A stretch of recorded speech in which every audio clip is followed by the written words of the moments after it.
Everyone, आज हम बात करेंगे इंडियन पार्टनरशिप एक्ट के सेक्शन 28 के बारे में, जो कि डॉक्ट्रिन ऑफ होल्डिंग आउट के रिस्पेक्ट में है। डॉक्ट्रिन ऑफ होल्डिंग आउट एक बेसिक प्रिंसिपल पर बेस्ड है, जिसको हम कहते हैं डॉक्ट्रिन ऑफ या principle of promissory estoppel. Promissory estoppel का मतलब ये होता है कि जहाँ पे एक व्यक्ति ने चाहे अपने वर्ड से या फिर कंडक्ट से दूसरे व्यक्ति को कोई प्रॉमिस किया है, और इस प्रॉमिस के बेसिस पर वो जो दूसरा व्यक्ति है उसने अपनी पोजीशन को ऑल्टर किया है,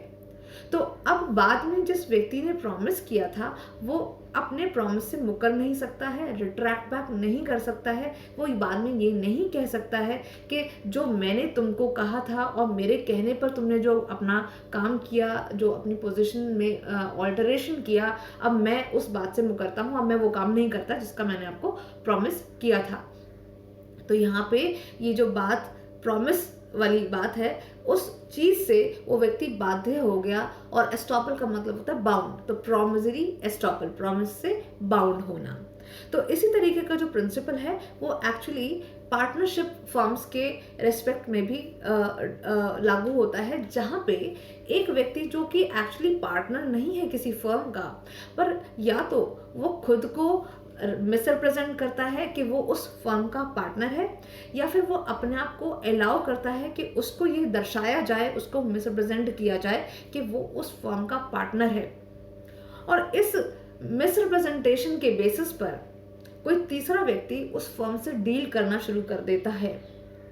और बाद में अगर किसी तरीके का डिफॉल्ट इस फर्म के द्वारा किया जाता है तो थर्ड पार्टी उस व्यक्ति को के खिलाफ भी एक्शन लेकर आ सकती है, जो अपने आप को ये दर्शा रहा था कि वो उस फर्म का पार्टनर है।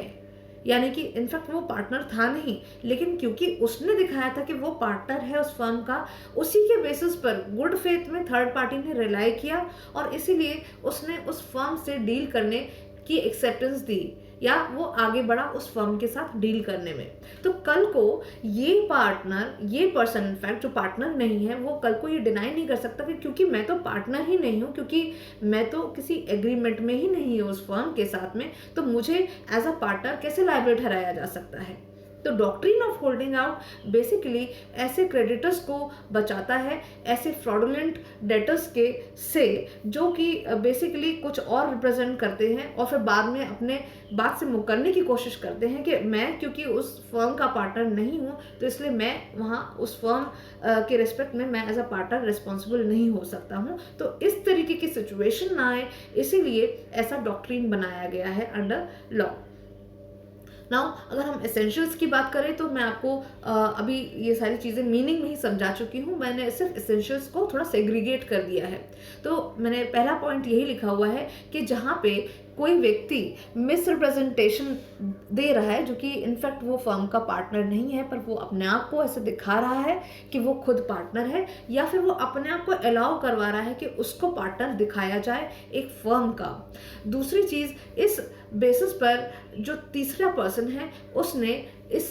बेसिस के ऊपर उस फर्म से डील करने की सहमति दिखाई, या उसने डील किया या कोई एक्शन लिया उस रिलायंस पर, और वो भी उसने गुड फेथ में ऐसा किया। गुड फेथ का क्या मतलब हुआ कि जो चीज़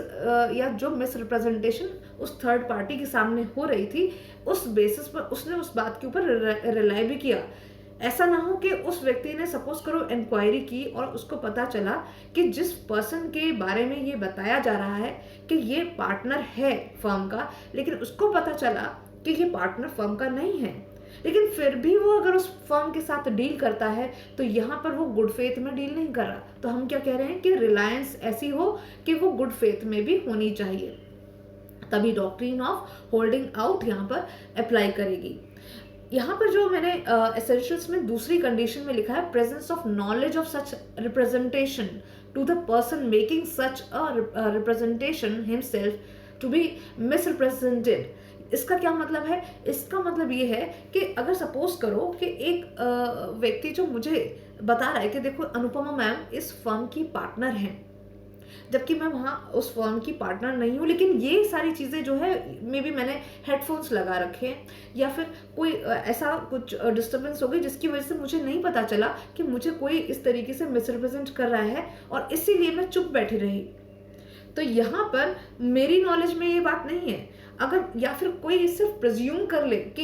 ये मैडम भी जो होंगी इस फर्म की पार्टनर होंगी, जस्ट प्रिजम्पशन से काम नहीं चलेगा। यानी कि जो भी रिप्रेजेंटेशन ऐसी दे रहा है उसको खुद को भी पता होना चाहिए कि वो ऐसा काम कर रहा है, ऐसी मिसरिप्रेजेंटेशन दूसरे को दे रहा है, दूसरे को दर्शा रहा है कि या तो वो खुद पार्टनर है या फिर वो अपने आप को अलाउ करवा रहा है कि उस व्यक्ति को दर्शाया जाए कि वो भी उस फर्म का पार्टनर है।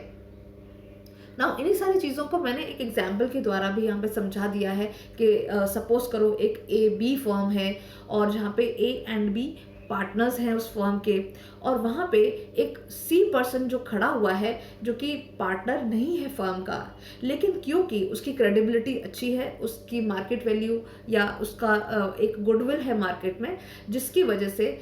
उससे लोग डील करना चाहते हैं। अब यहाँ पर सपोज करो एक डी पर्सन जो थर्ड पार्टी है वो ए बी फर्म से डील करना चाहती है, लेकिन जब वो डी पर्सन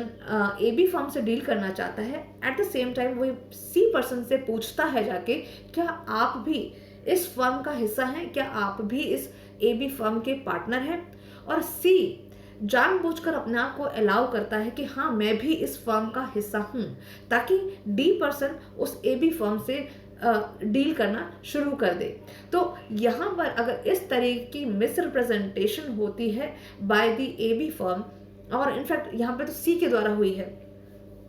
तो यहाँ पर बाद में जाके अगर कोई भी डिफॉल्ट इस डी पर्सन के खिलाफ होता है इस फर्म के द्वारा, तो ये डी पर्सन इस सी पर्सन को भी by doctrine of holding out responsible ठहरा सकता है और ये बोल सकता है कि तुम भी बिल्कुल उसी तरीके से रिस्पॉन्सिबल हो जैसे कि एक पार्टनरशिप फर्म या उसके पार्टनर्स मेरे प्रति रिस्पॉन्सिबल हैं जो मेरे साथ डिफॉल्ट हुआ है।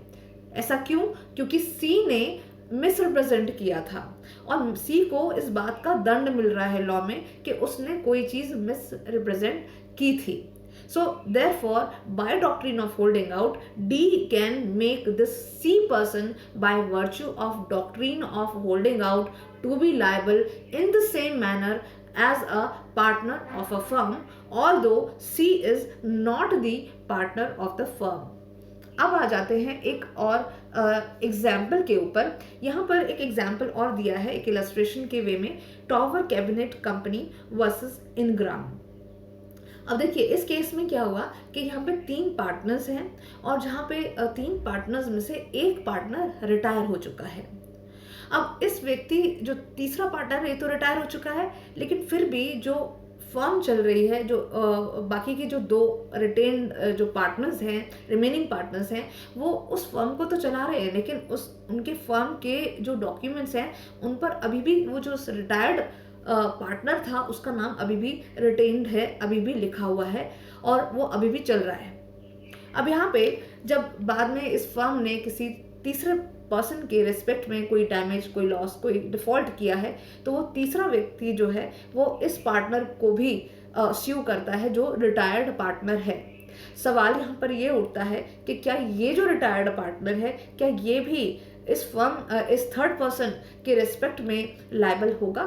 The answer is no. इस केस में कोर्ट ने हेल्ड किया कि जो पार्टनर रिटायर हो चुका था, जिसने इनफैक्ट नोटिस भी दे दिया था अपने रिटायरमेंट का, वो व्यक्ति यहाँ पर लायबल नहीं हो सकता as a partner of the firm और and by virtue of doctrine of holding out, क्योंकि उसने कोई मिसरिप्रेजेंटेशन नहीं दी थी। ये बात अलग है कि उसका नाम अभी भी चल रहा था, ये फर्म की गलती है, ये बाकी जो रिमेनिंग पार्टनर्स हैं उनकी गलती है। यहाँ पे हम सी के यानी कि जो रिटायर्ड पार्टनर है, अगर हम उसके रिस्पेक्ट में रिस्पॉन्सिबिलिटी या लायबिलिटी की बात कर रहे हैं तो हम ये बताएंगे कि वो जो रिटायर्ड पार्टनर है, क्योंकि उसने अपना कोई मिसरिप्रेजेंटेशन नहीं किया है, इसलिए वो डॉक्ट्रिन ऑफ होल्डिंग आउट की वजह से सेक्शन 28 में लायबल नहीं होगा एक पार्टनर की तरह। So this was held in tower cabinet company versus Ingram. अब आ जाते हैं exceptions of doctrine of holding out. अब देखिए इसके 3 एक्सेप्शंस भी हैं, यानी कि ऐसी कौन सी सिचुएशंस हैं जहां पर ये डॉक्ट्रिन जो है वो अप्लाई नहीं करेगी, या फिर जहां पे आप एक व्यक्ति जो पार्टनर इन केसेस में उन पार्टनर्स के होते हुए भी, अब वो कौन से पार्टनर्स हैं वो देख रहे हैं, हम फिर भी उनको डॉक्ट्रिन ऑफ होल्डिंग आउट में रिस्पॉन्सिबल नहीं ठहरा सकते। तो पहला जो एक्सेप्शन है वो है डिसीज्ड पार्टनर। देखिए एक डिसीज्ड पार्टनर है जो मर चुका है, एक एक्सपायर्ड जो डेथ हो चुकी है एक पार्टनर की, उसके लीगल एयर्स को आप डॉक्ट्रिन ऑफ होल्डिंग आउट में कैसे रिस्पॉन्सिबल ठहरा सकते हैं। तो अगेन यहाँ पे जो उसके लीगल एयर्स हैं they can not be made responsible under section 28 of the Indian partnership act. दूसरा है insolvent partner. Insolvent partner again law की नज़रों में अब वो पूरी तरीके से इंसॉल्वेंट हो चुका है, तो यहाँ पर भी उसको एज अ पार्टनर हम by doctrine of holding out liable नहीं ठहरा सकते। तीसरी कैटेगरी है डॉर्मेंट पार्टनर की। डॉर्मेंट पार्टनर तो होता ही इनएक्टिव पार्टनर है, जिसके बारे में पब्लिक तक को नहीं पता होता कि ये इस फर्म का पार्टनर है। तो यहाँ पे ये जो डॉर्मेंट पार्टनर है वो भी डॉक्ट्रिन ऑफ होल्डिंग आउट की डॉक्ट्रिन से बच जाता है, यानी कि ये डॉक्ट्रिन उसके ऊपर भी अप्लाई नहीं करेगी। आई होप आपको डॉक्ट्रिन ऑफ होल्डिंग आउट इस वीडियो से समझ में आया होगा। इन केस आपको कोई डाउट है तो आप कमेंट सेक्शन में लिखकर मुझे बता सकते हैं। आई होप आपको ये वीडियो समझ में आई होगी। Thank you so much for watching this video.